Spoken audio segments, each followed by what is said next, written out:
So I'm just going to be doing flyovers of the same course on GSPro and Home to Hero. For this, there might be a better way to do it, but I'm going to go to local match. I'm going to choose a course near me that I'm familiar with, but that has also been updated. It's a Lake Breeze in Winneconne, Wisconsin. But you can see this was updated in March of this year, so it's a relatively newer build, which is why I'm choosing this one. This one is only available through Patreon, so for this you have to pay the GSPro subscription plus a Patreon. I think it's for either TechBud or Pac-Man, so I'm not sure if you subscribe to one, if you get both of them, or why. I'm guessing they both work on it, but I'm not sure how it works for if you only have to subscribe to one or both of them. So I'm going to go ahead and click play. And then for the match settings, because this is the other thing I wanted to show here, it looks like you can have up to 8 players, where I think Home to Hero is only 4. Round setup, we can do stroke play, scramble, match play, alternate shot, stroke, best ball, Stableford for an individual, shamble, or stroke play. So there's a lot more choices on what you can play for the game mode on GSPro. T-box, we have yellow, white, blue, and the par 3, and junior, also red. So from what I thought, I'm going to do the gold here just because that's what I would usually play with my league. For pins, you have Thursday, Friday, Saturday, Sunday. For the putting, you have pick your putt, auto picks, fixed with chip, 2 putt, or I think it's 2 foot for the gimme, 4 foot, 5 foot, 6 foot, 8 foot, 10 foot, 12 foot, 16 foot, 18 foot, 20 foot. Those are all gimmies. That auto putt fix, auto putt random, pick your putt. What I have seen people do, which I have not done because I usually just do auto putt, but I've seen if people do pick your putt, they have a putting mat lined up with them, and then they actually go and putt on the putting mat and then enter that in. So then we have mulligans. You can turn them off or on. Because I'm just going to fly over, I'm going to keep that off. For holes, you can choose to play specific holes or the entire course, or just the front, just the back. Course setup, you can choose green firmness. You have normal, firm, hard, links, soft, and normal again. Fairway firmness, you have normal, firm, hard, links, soft, back to normal. For elevation, you can choose the course elevation, the global elevation. Looks like those are 2 choices there. Stimp, you can go anywhere from, looks like 6 to 13. Wind, you can do no wind, calm, breezy, gusty, or again, no wind. Scoring and assistance, okay, so you can seed after 10, 11, 12, double bogey, triple bogey, quad bogey. You can auto concede. There's putting assistance, which I believe will auto aim the putt for you, which I really like because then you only really have to worry about the speed. There's a break line indicator, realism, handicap setting, putting forgiveness, and there's putting auto aim. So I'm not sure. It might be because I have putting off. I'm not sure what the difference between putting assistance and putting auto aim is. So I'm going to go ahead and click play, and then I'll do a flyover of each hole, and I'll do the hole on GSPro, and then I'll show it again on Home to Hero. So you'll have hole 1 on GSPro, then hole 1 on Home to Hero, and back and forth. Here I'm going to set up playing Lake Breeze on the Garmin R50 now. I'll go to play mode, Home to Hero. So you can see nearby courses once it loads for me. And it's kind of interesting, your Lakeshore golf course doesn't exist anymore, but that is one that I used to enjoy. We'll play Lake Breeze here. I don't have it downloaded yet, so let me download it. Okay, so that took probably about 1.5 minutes, maybe 2 to download, but once it's downloaded, you just click on it. It looks like you can play up to 4 players, so it is less than GSPro. Then you have your T-box you can play. I'm going to do the gold, which was the same that I did on GSPro. You can do putting, and you can have gimme distances anywhere from off to 20 feet. Green speed, you can do anywhere from 6 to 12. I'm going to turn putting off. Elevation, you can use the course elevation or you can set it anywhere. I'll do the course elevation. Relative humidity, you can set to course location or you can go anywhere from 0 to 100. Temperature, again, you can do course location or anywhere from 15 to 130. Right now it's 21 degrees around here, so I would not be playing in that. Wind, you can do course location or none, 1 to 10, 10 to 20, or 20 to 30. Tracking, you can do ball and club data, ball data only. To use the club data, you do need the sticker. In-game sounds, that only works if you're connected via HDMI. There's not a speaker on the unit to actually do that. Okay, so now I'm starting here. I'm gonna go to downloaded. I'm only doing this now because I want to see how quick it loads after downloading. So I'm gonna go ahead and click on that and let you know how long it takes to download. But before that, let me set up my camera so that you can get the flyover right away, because I don't know if I can do a flyover after it's already done. To be able to do the whole flyover and not actually play, you do have to be in on-course practice mode, so I am in that mode. Also, I want to see how long it takes to load a course on GSPro compared to Home to Hero. That took about a minute and a half to load this first hole on GSPro. Now I'm going to go ahead and do a flyover of hole number 1.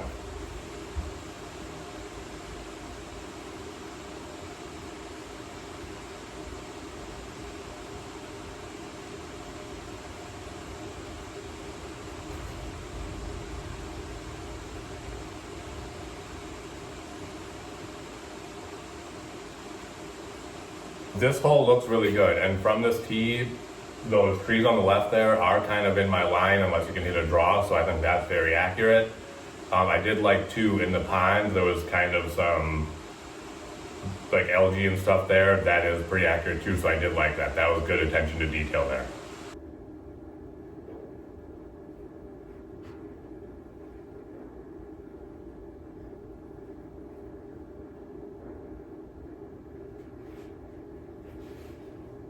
Okay, so that was the hole 1 flyover. One that was kind of weird, the R50 did freeze on me there, so I did have to turn it off and restart it, but then it did say there was an active round and it let me resume right away. Another thing for some of you that watch my other videos, I did have to go back and change some units of measurement because like I wanted the elevation to be in feet and it's been in meters. I'm not sure how that got reset, but I did actually get it to be in feet. And another thing I was having was my ball speed I thought was way off, but it seemed like it was set to kilometers per hour. So I'm curious now when I play it again that I haven't set that to miles per hour, if I'll actually see numbers that make sense to what I think they should be. So that's one thing I didn't notice before. I didn't look hard enough to see if I was looking at it wrong or what it was. But now I'm gonna do a flyover of each hole. I'm not gonna do any more commentary for Home to Hero, but I'll let you see kind of the comparison of hole 1 on GSPro, hole 1 on Home to Hero, move on to hole 2 and do the same thing. Let's go. This is hole 2 and I'll do a flyover of that one now. Also, I do have my settings on Ultra, but only 1080p. My projector can do 4K, but I'm using a wireless HDMI transmitter, which only outputs at 1080p, so this could look a little better yet. But again, this is another hole that I think looks very accurate. The tee box is right where it usually is. Sometimes it's a little more right, but I think that's fine.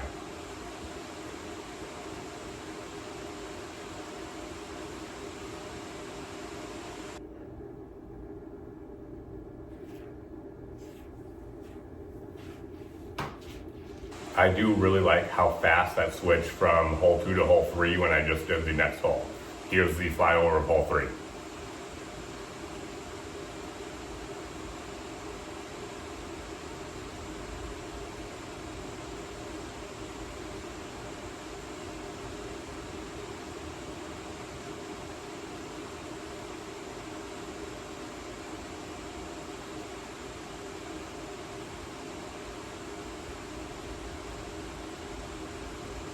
I don't remember if I mentioned this before, but I am running this on Ultra, even though it's 1080p. So I think some of that little stuttering there was more because my computer couldn't quite handle Ultra at that.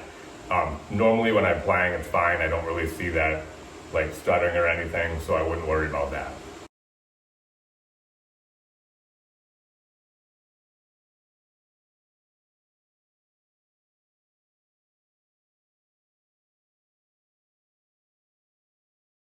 Here's hole 4, which is a par 5, which goes pretty straight and it has a dogleg right. There's 2 bunkers on the right, so I really want to see how this looks.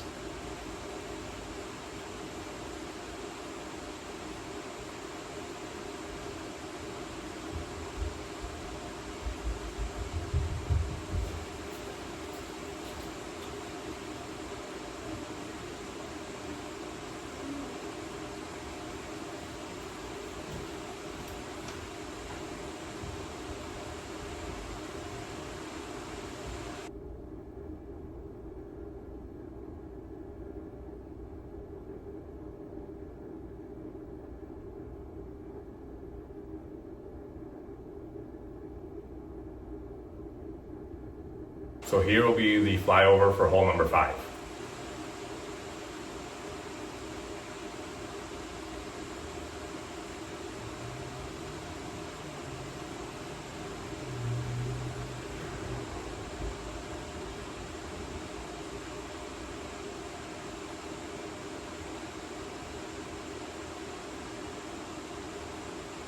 Another thing I will say is the graphics look great. I'm probably doing myself a disservice by downgrading it to 1080p.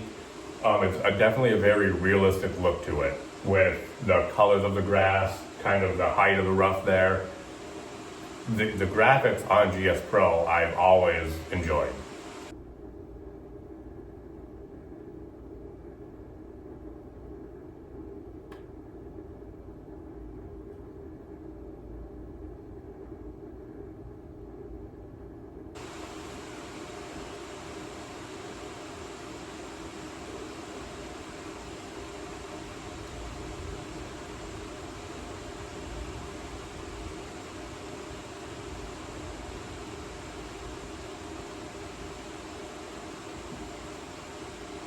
So that was just hole number 6, which I think is a fun hole that has that water in front of the green. I could probably benefit from actually setting up a ball about where I end up on my tee shot and trying to really get on that green, because a lot of times my issue is I either struggle getting the right distance to kind of get over the water and I kind of short side myself. I'm over the water, but not really on the green, or I end up going too far. So that's when I could really benefit from the on-course practice by practicing around where I'm normally at on my tee shots.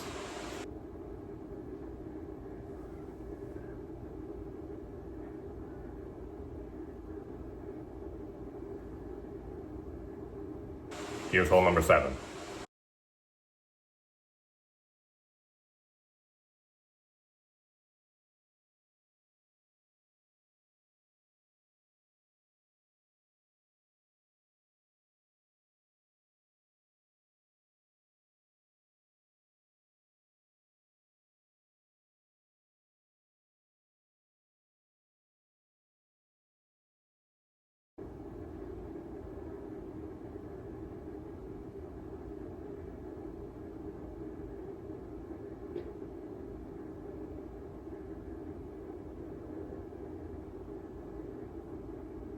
Okay, I'm just going to do the flyover of all of the next holes without doing any more commentary.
That was the flyover of all 18 holes of Lake Breeze on GSPro. I think it looks great.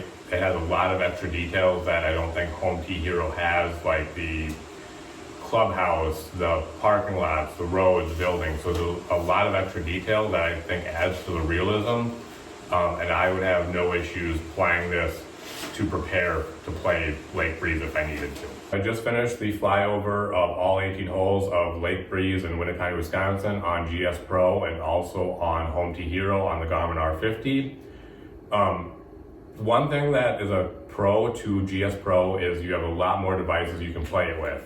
You can play it on the Garmin R50, you can play it on the Bushnell Launch Pro, which I also have, Unicorn, Square, I think Full Swing, SkyTrack. There's a lot more.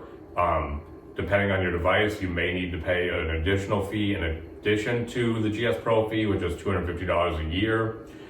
To play Lake Breeze, which I had on GSPro, I did also have to subscribe to, I'm doing one Patreon, but I'm not sure like if you subscribe to the other, if you also get it. Really, I should be subscribing to both. I'm just kind of limiting my costs right now because for me to have GSPro, because I initially bought it with my Bushnell Launch Pro, I have to spend $500 a year for foresight. I might not be doing that next year if I decide to keep my Garmin R50. But if I do stay with the Bushnell Launch Pro and not the R50, I have to pay that $500 a year to foresight, which I hope, because of the Garmin R50, Bushnell/Foresight will really reconsider or change that cost so that I don't have to pay that high of a fee to pay software other than their own. But then I do have to pay $250 to GSPro. I'm paying $10.50 a month right now to be able to play some Patreon courses. Again, the realism is a lot better on GSPro. I could look at that one, and if I go to the course, I could be like, yep, I played this, that's the course, with adding that addition of the roads and parking lots and the building. I actually felt a lot more like I was there. Home T Hero, I think, would be good to kind of get practice. You'll get an idea of the layout and the distances, but you're not visually going to see the course as good as you could on GSPro. With that being said, Home T Hero has over 40,000 courses, where GSPro, I think, has around 1,100, maybe a little more, but that's a very large difference in how many courses you can play. And one of the reasons that I was attracted to Home T Hero and the Garmin R50 was I'm going to Texas in a couple weeks and I want to play Star Ranch, which is a course I'll be playing there, and that's not on GSPro. I'd love for it to be on GSPro someday, but I just don't have the budget to pay $1,000 or around that for someone to build the course that I want to play in a couple weeks. I also don't know, would that be enough time to get it done? Where with Home T Hero, I can pick almost any course I want and it's there and I can play it. It's just graphically not going to be as good as GSPro. I hope this helps everyone kind of get an idea of the comparison between the graphics and setup and the settings you get. There are pros and cons to both. Hopefully that helps you kind of, like I said, get an idea of what you like and what you're looking for. What I do like about the Garmin R50 is I can play Home T Hero. That is $10 a month or $100 a year, so it's not like a free thing, but you can play just that. But with the Garmin R50, you can also play GSPro for no additional fee from Garmin. You still have to pay the $250 and Patreon fees for GSPro, but there's not an additional fee from Garmin like there is with Bushnell. Again, with that being said, I don't think the Garmin R50 is quite there yet with the GSPro connection.